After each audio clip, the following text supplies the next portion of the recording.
everyone.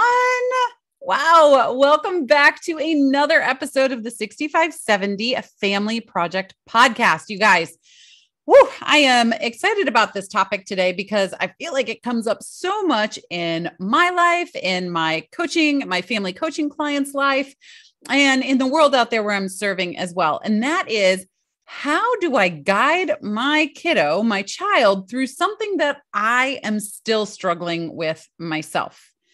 So the quick and easy answer, and if I could just like write up a prescription and hand it to you and everything was hunky-dory, is vulnerability and self-led leadership. There you go. Everything is good, right? Not so much. You're like, okay, well, what do I do with that? And so for me, I want to give you some examples of how this looks in my own life, because maybe you can be on the same frequency as that. And so for me, it is my temper, that for one, yelling, having little to no patience. Now, like not violent by any means or getting that, but I definitely don't have as much patience as I would like to have. I have for sure grown over time, but especially when the kiddos were young, and I had 4 kids in 4.5 years. And that cohort, if you will, that cohort of children going through was a lot of strain for a while. I had my first, and then I had twins 2.5 years later. And then I had one more that was born the day after the twins' second birthday. And so that was just a lot. And it's amazing because people look at me and they looked at our family and they're like, oh, you have so much patience. But I didn't feel like I had patience. I wasn't patient on the inside, right? On the inside, I was having those nerves going back and forth and, oh, I got to do this. I got to do that. Oh, can you please stop? There was one time, let me know if you've ever had these crazy situations. I am grocery shopping with 4 kids. We're going down the aisle and I had this funky way that I would push 2 carts at the same time. So I would be pushing a cart and my right hand would be my, index finger and middle finger and thumb would be on the first cart. And then my ring finger and pinky finger would be dragging another cart behind us that had more of the bucket seats in them with more kids. And so between kids and room that was left over in those carts, I could get all our groceries in there. Where was internet shopping back then? I mean, really, today I just go online and I order my groceries. I pull up and they put them in my trunk. That was not a thing back then. I really wish it was, but I had to do this funky thing. And the twins were in the back cart and I had the baby and my older one was walking, I believe. And anyway, I look back at some point and those twins are sitting back there. They're 2, eating a stick of butter. I was so grossed out, you guys. I was so grossed out. I was like, what are you doing? Where did you get that? These are groceries. We haven't even paid for them yet. And you're sitting back here eating butter. Ew. And it was everywhere. It was everywhere. It was so gross. So again, wish I would have been like having a little bit more patience during that time. I mean, I didn't like full on set, security wasn't called or anything like that, but I could have probably handled it a little bit better. And what really happens though, is you start seeing some of these quirks, if you will, that you have that might not be your very best traits. You start seeing them in your kids. And then that is the biggest trigger. And it's nothing big, just maybe a little irritability, maybe a little impatience with a sibling. And it was enough to stop me in my tracks and be like, uh-oh. And I needed to intentionally turn a corner again and again and again, bringing awareness to it, being cognizant of that and making the change because of it, right? Self-led leadership and discipline right there. And which I had to practice for myself in order to then help them practice. But what are some other examples? For me, it is me and my anxiety, right? I am a total introvert, which many people don't believe, but I am an introvert that can be extroverted sometimes. I think there's actually, in fact, I know there is there is a introverted extrovert. I guess that's how you could class me. What I really see is that I am a total introvert, that in order to fulfill the mission that I have, that has been placed on my heart, I have to get out there.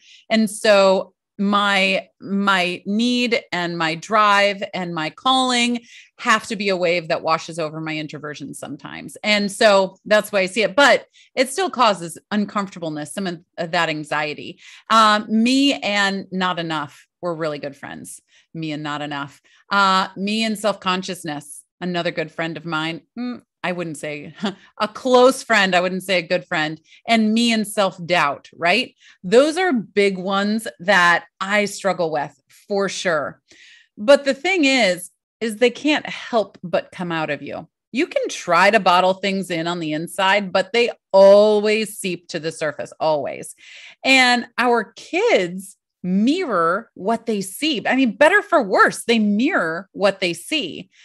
So the big takeaway is, if you want them to pivot away from your quirks or your not as great habits as you would like, you have to pivot first, because they are mirroring you. So if you want them to pivot away from these habits and hangups that you have to pivot first. There is literally no other way. Who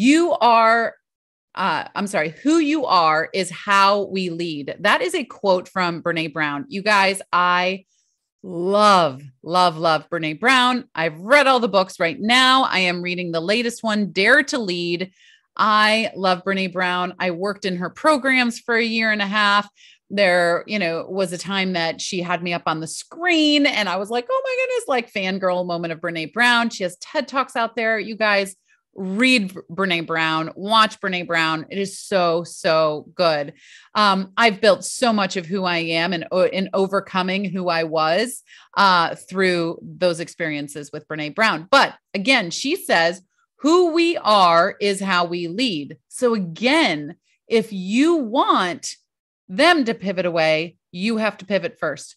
And I'm going to keep repeating that because that's a hard one to sink in.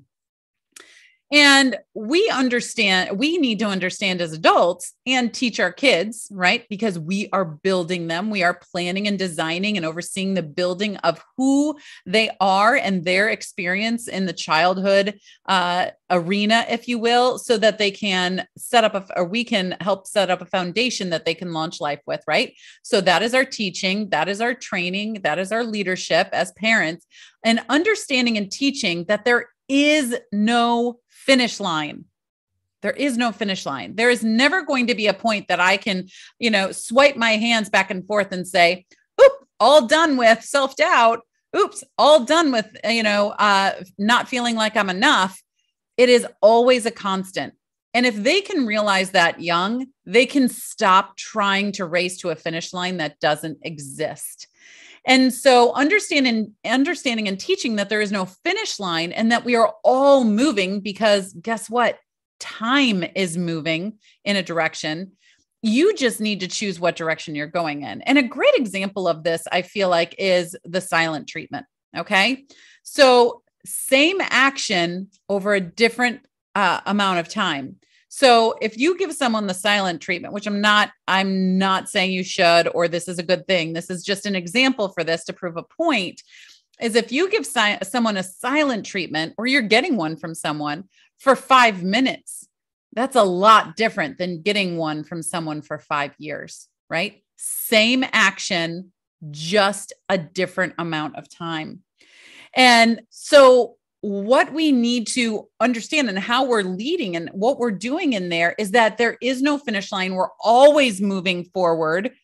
It's just, are we moving forward in a good direction, or are we moving forward in a not so good direction? One that serves us, others, in the world around us, or one that doesn't serve us, others, in the world around us, right?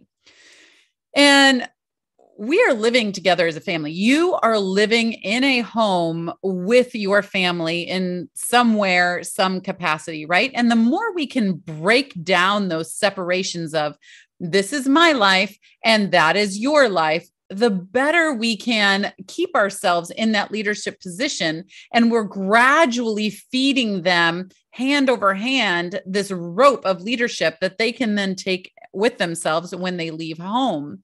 But if I'm living my life separately and you're living and your child is living their life separately, maybe your spouse is living their life separately, then you're just living in an apartment complex. You're not living in a home. You're not living in a family. A family works together. A family is a team. A family can depend on one another, can talk to one another, can connect with one another, and can be in that place that they are their true selves without having on, as again, another Brene Brown-ism, if you will, without having the armor on that we need to have, or we feel like we need to have out in the world. That is what our family is. And so knowing and being vulnerable and talking about these things and leading yourself in the right direction so they learn how to lead themselves in the right direction, but being vulnerable enough to be like, you know what? I'm 42 and I'm really struggling with some self-doubt today. And they're like, wow, I'm 13 and I'm really struggling with some self-doubt today. Maybe we do have some commonality. And really talking about that as to this is how I'm dealing with self-doubt today. You know what? This is my challenge. This is what I'm going to do about it. And this is what I'm going to try, right? I might fail along the way. That's okay. I'm going to rise back up and I'll try that again, or I'll try something different. But breaking down those barriers of separatists in the family is so, so important.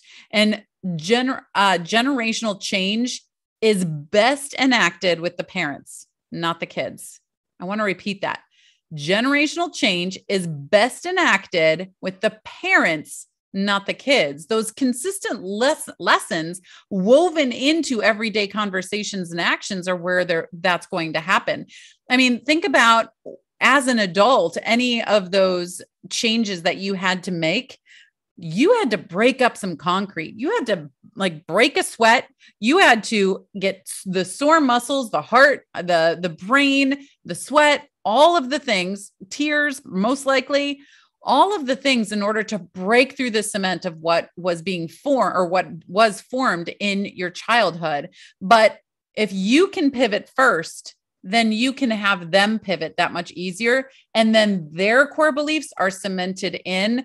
And it's part of what is their platform to launch life with, not part of what is weighing them down in their life later on.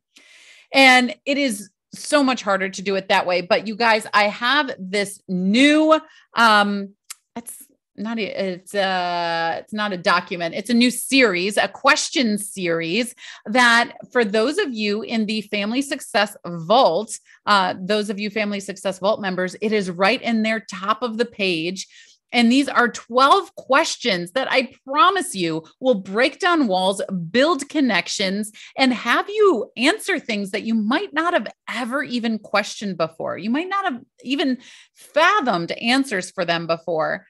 But I want you to go in. It is 12 questions that will be delivered to you over 30 days. And these are big questions. They're small questions, big results. These are 12 mini questions that will change what is happening in your home because it will change what's happening in your heart and mind. I can't wait to share these with you. Go there now. If you're not already a Vault member, remember it's just nellyharden.com/vault. Sign up to become a Vault member, a Family Success Vault member, and get your hands on this right away. You will be so happy that you did. And if you're already a Vault member, congratulations. And it is in there for you. Ready, my heart to yours, this parenting soul to your parenting soul, and this architect to you.